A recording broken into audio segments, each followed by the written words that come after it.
नमस्ते दोस्तों। मैं आपके सामने अनेक कविताएं ला रही थी। आज कविता नहीं लाई हूँ, आज लाई हूँ अपना लेख।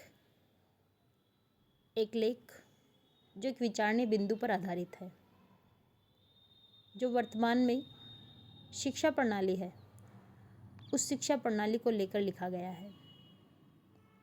वास्तव में अगर विचार किया जाए तो ये जो शिक्षा प्रणाली है, जो आज वर्तमान में दी जा रही है, क्या सचमुच में सही है या इसमें वास्तव में कोई सुधार की आवश्यकता है?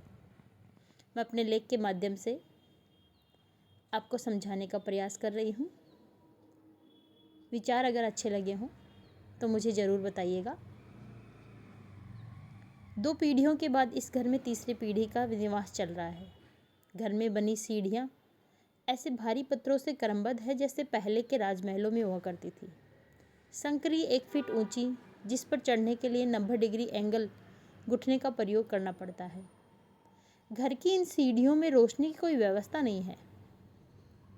रात को आने जाने में परेशानी होती है, पर अब तो आदत हो गई है।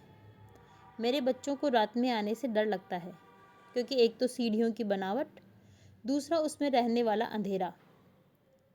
इस कारण वह घबराते हैं अंधेरे में ऊपर आने और नीचे जाने से। अंधेरा होता ही ऐसा है, कुछ डरावना सा। हर कोई एक नए अंधेरे में जाने से डरता है। एक बार के लिए विचार आ जाता है कि अंधेरे में प्रवेश करें या नहीं, लेकिन अंधेरा क्या प्रतीक है सिर्फ डर का, या अंधेरा प्रतीक है कालेपन का, या वह कालिमा जो बुराई का भी प्रतीक है? क्यों बेचारा अंधेरा बुरा है? बहुत खोज हुई, बहुत पड़ताल भी, पर अनुसंधानों में जांच अभी भी बाकी है और जांच अधूरी चल रही है। पिछले दिनों एक घटना हुई जो मेरे मन मस्तिष्क में कुछ प्रभाव डाल गई। एक महिला थी जिसने एक पुत्र को जन्म दिया था। सभी परिवार के सदस्य आनंदित थे, प्रसन्न थे, बधाइयाँ दे रहे थे। बच्चे की माता भी बड़ी प्रसन्न थी। वह छोटे शिशु को पाकर उत्साहित थी, साथ ही सपने देखने लगी थी उसके सुखद भविष्य के, जीवन में होने वाली खुशियों के आदि को सोचकर उसके मन में अनेक कल्पनाएं उमड़ घुमड़ रही थी। किंतु थोड़े समय बाद पता चला कि वह शिशु जो समुद्र की उन लहरों की तरह अपने हाथ पैर चला रहा है, जिन पर कोई बंदिशें नहीं होती, बस बहती हैं अपने ही ठाठ में, अब उन लहरों को रोकने बांध आ गया है, क्योंकि वह शिशु आंखों से देख नहीं सकता है। वह बालक जन्मांध है। बात माता के कानों तक गई। वह कोसने लगी खुद को कि शायद गर्भावस्था के दौरान उसने अच्छा खाना पीना नहीं किया, या कुछ कमियां रह गई हैं, या उसका भाग्य ही बुरा है। न जाने क्या क्या विचार आने लगे, पर क्या करती वह, क्योंकि उसके शिशु का जीवन अंधेरे के आगोश में समा गया हमेशा के लिए। ये अंधेरा उसके जीवन को काला बना गया है। अब वह शिशु आजीवन इस अंधेरे के साथ रहेगा जो कभी उजाले में बदल नहीं सकता। और यह अंधेरा उसे बालक को इतना नहीं खल रहा है जितना उसकी माँ को, क्योंकि अभी अभी तो वह सुंदर भविष्य के सपने देख रही थी और एक क्षण में अंधेरा उसके सपनों को नोच गया। अंधेरा उस माँ को और उस पुत्र के जीवन में ऐसा आया है, जो माँ अभी तक उसकी बलाएं ले रही थी, वही माँ अब करुणा से देख रही है। वह देख रही है उस अंधेरे को जो उसके पुत्र के जीवन में सदा सदा के लिए बना रहेगा। वह देख रही है उस अंधेरे की गहराई को जो उसके पुत्र को हमेशा के लिए डुबा देगी। वह देख रही है उस विशाल समुद्र की गहराई में पुत्र के जीवन को, जहाँ पहुँचने पर व्यक्ति को सांस नहीं मिलती, दम घुटने लगता है। वह महसूस कर रही है आज ही वह घुटन जो उसके पुत्र को मिलने वाली है। उसके शिशु के जीवन में आँखों के रहते उजाला कभी नहीं होगा।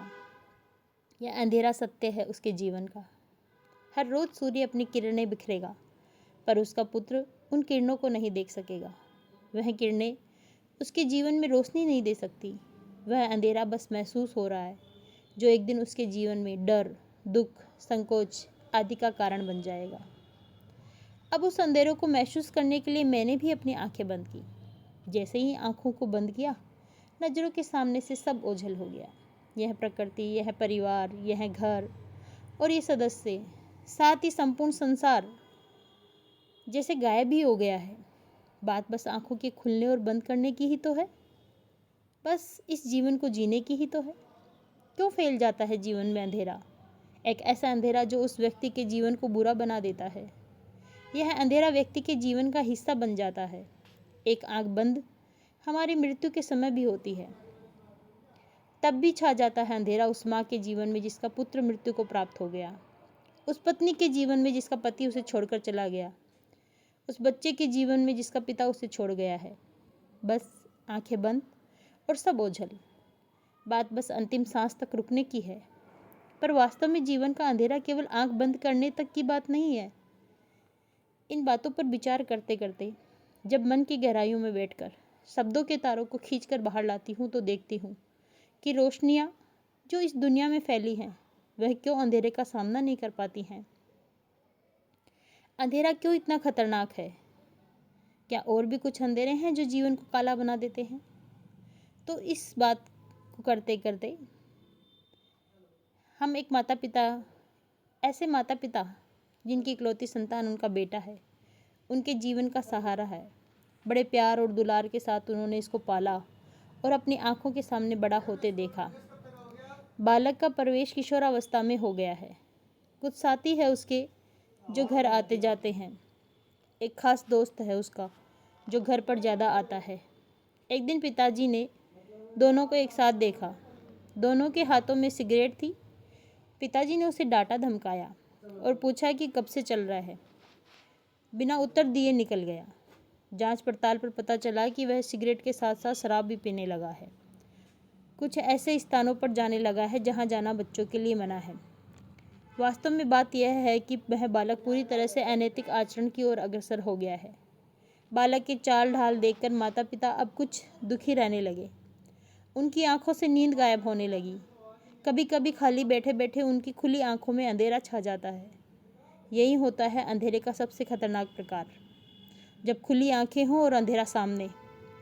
फिर माता पिता उसके भविष्य की कल्पना करें तो भी डरते हैं। एक बार फिर अंधेरा डर ले आया है, लेकिन धुंधली सी आशा बाकी है। कोशिश है कि उसे सही मार्ग दिखाया जाए। माता पिता प्रयास करते हैं उसे समझा सकें, उस पर कुछ पाबंदियां लगाते हैं, कुछ डांटना मारना भी करते हैं। कोशिशें लगातार की जाती है और इन कोशिशों के बीच एक दिन सुबह माता पिता देखते हैं कि उनका बेटा कमरे में लगे पंखे से लटक रहा है। अब छाया है वह अंधेरा जो उजाले में नहीं बदलेगा। अब तक एक कोशिश थी, उम्मीद थी, एक किरण बाकी थी जो उन्हें रोशनी दे सकती थी। पर अब भोर का सूरज तो उगेगा, लेकिन उसके साथ उजाला नहीं। यह अंधेरा अनेकों भोर के सूरज भी नहीं मिटा सकते, उनके जीवन में उम्मीद नहीं ला सकते। यह सूर्य अब धूप को लेकर नहीं आएगा। यह सूर्य अब उस धूप को लेकर नहीं आएगा जो आशा का प्रतीक है। अब उनकी सारी खुशियां निराशा में तब्दील हो गई हैं, वह भी सदा सदा के लिए। वे माता पिता खुली आंखों से ही उस अंधकार में जीवन को जीने के लिए मजबूर हो गए हैं, जिसमें कोई किरण शेष नहीं रही, जिसमें कोई आशा शेष नहीं रही। बस फैला है तो दूर दूर तक अंधेरा। यह अंधेरा उस माता पिता के जीवन में ऐसे छा जाता है जैसे काली अमावस की रात। जैसे जैसे रात बढ़ती है वैसे वैसे गहराता जाता है अंधेरा। उम्र बढ़ने के साथ ही यह अंधेरा उनके जीवन को और अधिक डुबाता चला जाएगा। हर रात के बाद सूर्य तो उदय होगा, लेकिन उनके घर का सूरज उनके सामने नहीं होगा। अंधेरे की बात करते करते मुझे याद आती है वह कहानी जिसमें एक मूर्ख राजा था जो अपने सभी मंत्री और प्रजाजनों को आदेश देता है कि मेरे राज्य में अंधेरा नहीं होना चाहिए, इसलिए सब मिलकर इस अंधेरे को उलीचने का काम करेंगे। वह राजा अथक प्रयास करता है। उसके मंत्री, पंडित, सभासद सभी बताते हैं कि अंधेरा बस रात्रि में ही आता है। तो रात्रि में बाल्टी भर भर कर अंधेरे को उलीचा जाता है। सूर्य उगने के साथ ही अंधेरा गायब हो जाता है, लेकिन अगली रात फिर अंधेरा आ जाता है। फिर नया सुझाव आता है। इस तरह से हर बार अंधेरे को उलझने के लिए नए नए सुझाव आते हैं, लेकिन वह अंधेरा कभी गायब नहीं होता, क्योंकि वास्तव में वह अंधेरा उस राजा की अज्ञानता का था, उस राज्य में रहने वाली जनता की अज्ञानता का था। सबसे बड़ा अंधेरा तो जीवन में यही होता है, अज्ञानता का अंधेरा। जो दो तरह के अंधेरे देखे, एक प्रकृति ने उस माँ को अंधा पुत्र देकर दिया, और दूसरा उन माता पिता ने अपने ही संस्कारों के कारण देखने को मिला। सही समय पर सही परवरिश ही अंधेरे से बचाती है, पर इसलिए बच्चों को संस्कारी शिक्षा देना जरूरी हो जाता है। पर क्या शिक्षा का क्षेत्र भी अंधेरे के आगोश में नहीं डूब गया है? अगर चिंतन किया जाए तो समझ में आता है यही अंधेरा वर्तमान शिक्षा में उपज रहा है। वर्तमान विद्यालय और महाविद्यालय में जो संस्कार विहीन शिक्षा दी जा रही है, वह शिक्षा भावी पीढ़ी के लिए सर्वथा अनुचित है। आज शिक्षक और विद्यार्थी के बीच जो रिश्ते देखने को मिलता है, वह कहीं ना कहीं इस अंधेरे की ओर ही ले जा रहा है। एक शिक्षक ही अपने विद्यार्थी का शारीरिक शोषण कर रहा है। शिक्षक ही अनैतिक आचरण कर रहे हैं। शिक्षक तो दीपक की तरह माना जाता है, जो स्वयं जलकर दूसरों को प्रकाशित करता है। लेकिन आज की शिक्षा पद्धति में ऐसा अंधकार शिक्षक ही फैला रहे हैं, जो देश को डुबा देगा। यह अंधेरा संपूर्ण समाज को प्रभावित करेगा। एक श्रेष्ठ शिक्षक कुशल विद्यार्थी का निर्माण करता है और कुशल विद्यार्थी मिलकर एक स्वच्छ समाज का, और तभी एक श्रेष्ठ और महान देश का निर्माण होता है। लेकिन क्या इस देश में ऐसे शिक्षक कभी बाकी हैं जो नैतिक शिक्षा दे सकें, जो विद्यार्थियों के गिरते स्तर को उठा सकें, जो स्वयं तप कर खरे सोने का निर्माण कर सकें? यह बहुत ही विचारणीय विषय है। आज जो भी परिस्थितियाँ देश में बनी हुई है, भ्रष्टाचार, रिश्वतखोरी, अनैतिकता, यह सब इसी संस्कार विहीन शिक्षा का ही तो नतीजा है। जितने उच्च स्तर का अधिकारी है, उतना ही अधिक भ्रष्ट है। इस देश का भविष्य सचमुच में अंधकार में डूब रहा है। कैसी कैसी खबरें हर दिन सुनाई देती है, वह सब नतीजा है इस संस्कार विहीन शिक्षा का। समय रहते आवश्यकता है इस बड़े अंधेरे को दूर किया जाए जो हमारे देश में फैल रहा है।